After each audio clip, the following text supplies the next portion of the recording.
Good evening, everyone, and welcome to a brand new episode from your favorite program, To The Point. The Arabian horse is part of the Arab world's history and tradition. Particularly in Kuwait, it is considered the Arabs' duty and responsibility to preserve, breed, and spread its importance worldwide. Kuwait has always served as the gateway to the Middle East because of its geographical location as the main harbor to ship Arabian horses, which were purchased from the Arab tribes to India for the British Army, as well as the purpose of racing in Bombay. With a distinctive head shape and high tail poster, the Arabian is one of the most easily recognized horses breeds in the world, and mainly used to improve other breeds to add speed, refinement, endurance, and strength. For more, in the following report.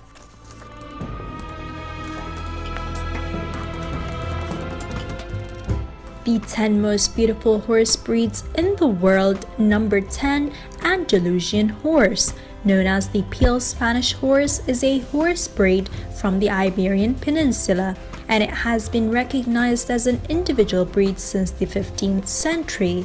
This breed had its influence on almost every horse breed in the world today. It's no wonder then this horse is called the grandfather of all breeds.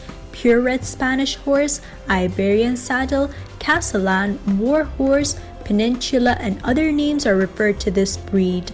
Throughout its history, it is known for its prowess of war and was prized by mobility.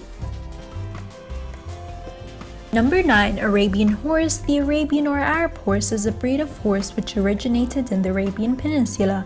With a distinctive head shape, high tail carriage, the Arabian is one of the easily recognizable horse breeds in the world. It is also one of the oldest breeds with archaeological evidence of horses in the Middle East. They resemble modern Arabian dating back 4,500 years. Throughout history, Arabian horses are spread around the world by both war and trade, used to improve other breeds by adding speed, refinement, endurance, and strong bone. Today, Arabian bloodlines are found in almost every modern breed of riding horses. Number 8, Camarillo white horse is noted for pure white color of its coat. Underneath the pure white coat, the horse has pink skin. It is different from the gray horse that is born with a dark coat color that lightens with age and turns white. The Camarillo white horse is born white and stays white throughout its life. Number 7, Lipizan horse is the most elegant horse breed. It has been compact, muscular figure, athletic yet graceful. The breed has been endangered numerous times by war-fest Europe and during the World War I and World War II. The rescue of the Lipizan during World War II by the American troops, made famous by the Disney movie Miracle of the White Stallions. Along with the Disney movie, Lipizans are also stars. Number 6, Knapstrupper.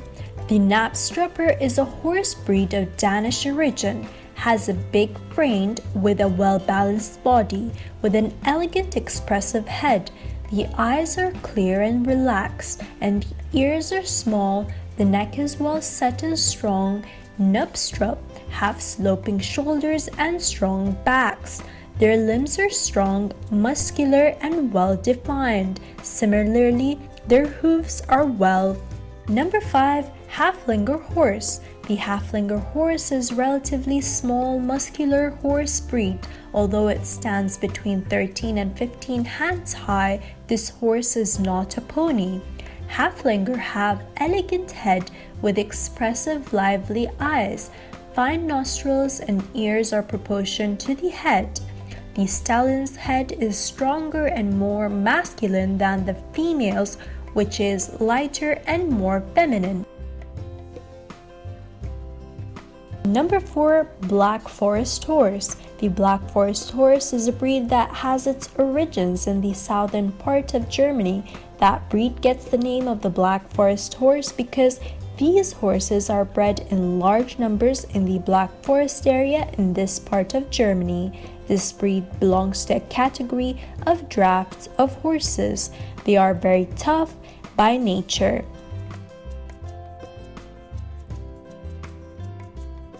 Number 3. Gypsy horse. The Irish cob or colored cob known as the gypsy horse is a breed of domestic horse. From the British Isle, it is a small-built horse of cob conformation and it's often not always pie-bailed. It's the only broken colored horse of the British Isle.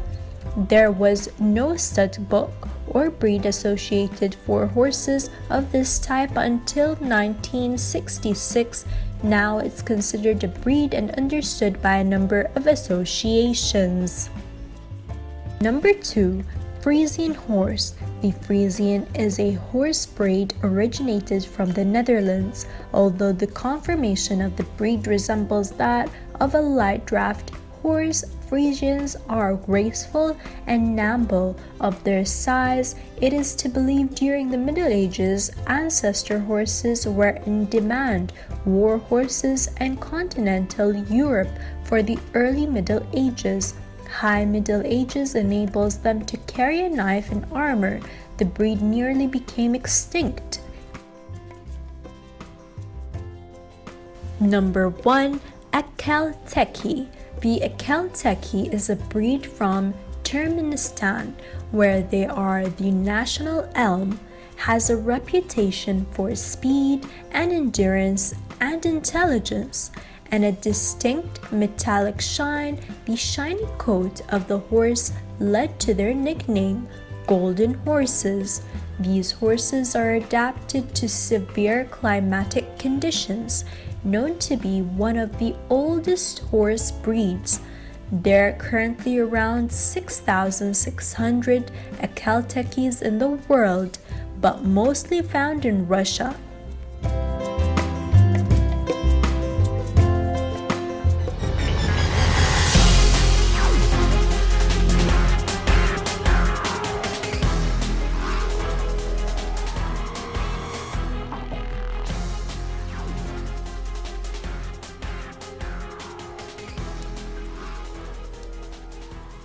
Welcome back, and for more information about the Arabian horses, and to be more particular, the Kuwaiti horses, we have right here in our studio Abdullah Naif Ibrahi.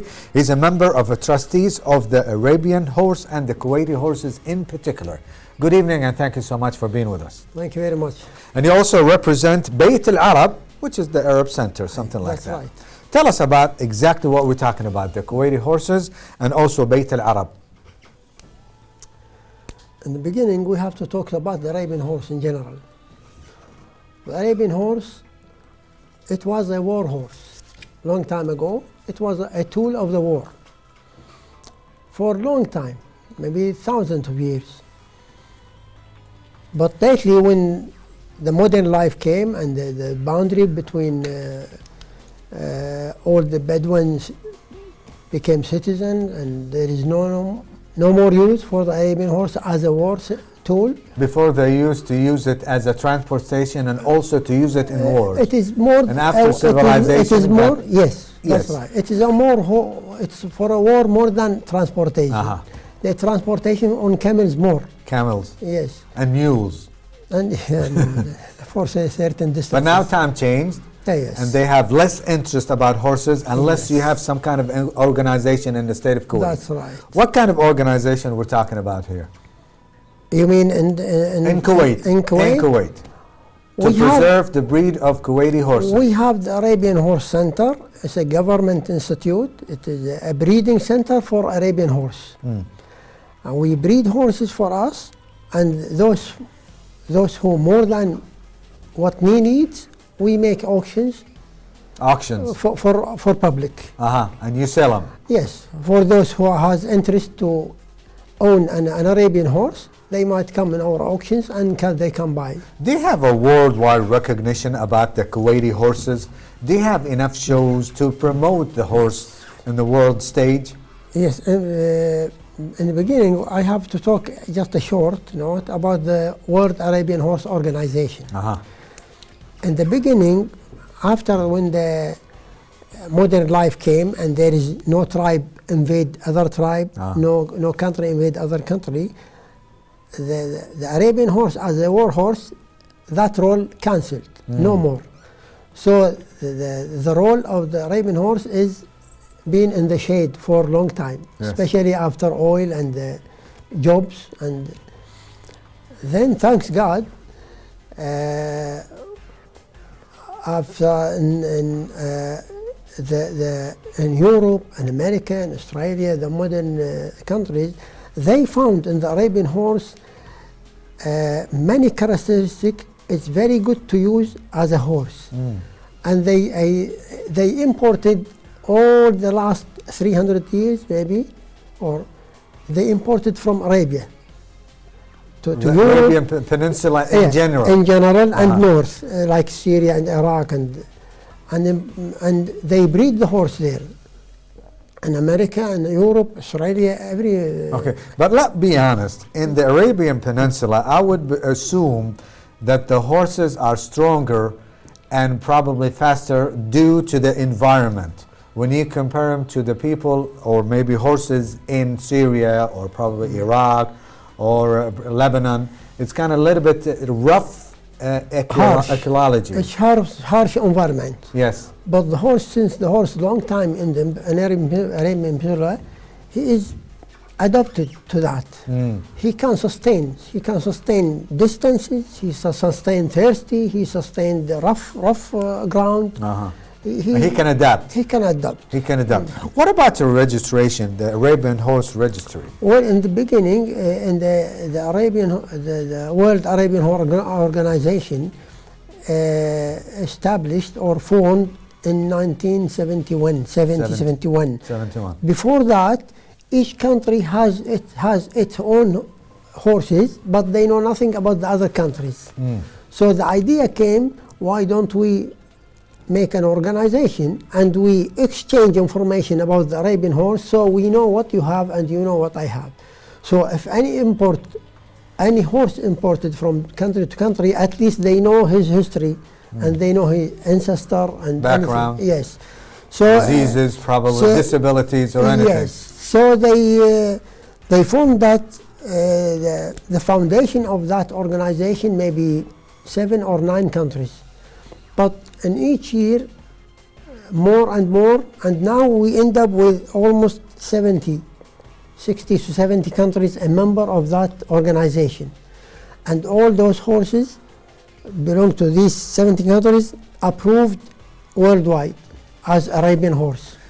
A question, probably I'm going to pretend that I am a viewer, not a host to the program. Because every once in a while, we hear the experts say that the Arabian horses are a lot better than the Western horses. Now, why? Does it have some kind of a breed mechanism that it makes it better? No, it's not. It depends. It's better on what? On what? Probably in racing. Let's say in racing. In racing. Faster and stronger. No, in racing, the Arabian is good for long distances. Long distance. Yes, but the short distances that used in the race tracks, in many countries race track, the English thoroughbred is the fastest. Is the fastest. Yeah, for the short ranges. Short ranges up to 3 kilometers is considered short range. That considered short. Yes. Long ranges. Long ranges, the Arabian is how long? super. How long? 10 kilometers? No, 100 kilometers, 120. 100. Yes. Oof. Yes. That's approximately from Salmiya to An-Nuwaysib. That's 100 kilometers. Yes. That's a long distance. Yes, but it has to be bred for that, because the horses, the Arabian horse now, if long time ago bred for war, they got a good war horse. Now there is no more war. No more war. They breed for show and they breed for endurance, this long distances. That's why they have succeeded with some breed from part of the Arabian specialists in long distances, like 100 or 150, something like that. What about funding? Who funds the best Arab horses? No, I mean, I know about Arabian Horse Center. Okay, now we're talking about money. From where did you get the money? From the government? Yes. To preserve the horses? We are. And train them? We are part of the Amiri Diwan. Diwan the Arabian Horse Center, supported by the Diwan, Amiri Diwan. And he funds everything? Yes. All you have to do is just be a supervisor and Yes. control everything. I control the horses that we have and the registry office in the Arabian Horse Center. And they register the whole Kuwait Arabian horses, not only the Arabian Horse Center. What about distribution? Like, let's say in Kuwait, you want to distribute the horse all the way to Bombay or maybe to Australia or New Zealand. What about the procedures? There is a transport procedure. Okay, such as by air or maybe by ships. No, I never heard about ship nowadays. But for long distances like Europe and Egypt, by air. But in the Gulf here within the GCC, it might be by plane and it might be by trailers. By trailers. Yes. By locals. You can handle it from locals all the way to international. Yes. They have customs on horses or not? You have to pay customs? I think they have. I don't know, but they have, I think, 4%, something like that. That's but I'm not sure. Well, the horse itself, it might has a file for each horse, a dossier. Like you said, you mentioned earlier that you have a background and the history and the health report about it. Of course. Tell us about this. We have, for every horse, we have a file. That file, it has a minimum of documents that, for instance, the identification marks of that horse to be identified. Like special marks on the birth? To be identified for any event if he participated. It will be in his passport. And it has a DNA test and proven that this foal or this horse from that sire and that dam, that means his father and mother, proven by DNA. It should be in his file. And it has his owner and his breeder and many, whatever needed. His pedigree, his 4 or 5 generation pedigree. And you can recognize it through the file and through the birthmarks and everything distinguished. That's right. Okay, who's faster, the male or the female? There is no dominate. Sometimes male, sometimes stallion. Okay. What about the Ministry of Interior? Do you have any cooperation with them? Wizarah al-Dakhiliya? Well, when we used to do our shows. We do our shows, the national shows in November, which has two shows, the national Kuwait National Arabian Horse Show and Kuwait Egyptian event, 2 shows in November. And it will be just for to make sure everything will go smooth with no problems. The police department, they play a good role there to keep everything in order. And we have in February international show for the Arabian horse in general, Kuwait International Arabian Horse Championship, and we have All Nation Cup for the straight Egyptian Arabians. They say every once in a while you have an auction for birds and also for other animals, but for horses every once in a while it's kind of a little bit very expensive prices people would pay for that. How much honestly has been paid for a horse to be bought? The maximum price? No rough figure, but it depends on what kind of quality of that horse which is in auction. Roughly, like we'd say $1 million? And outside Kuwait, yes, why not? $1 million or dinars? Yeah, no dollars. Dollars? More than millions. Some horses went more than millions. And you said something about the long distance races. Yes. This is the best thing for the Arabian horses and in particular the Kuwaiti horses. Not necessarily. No, the Arabian horse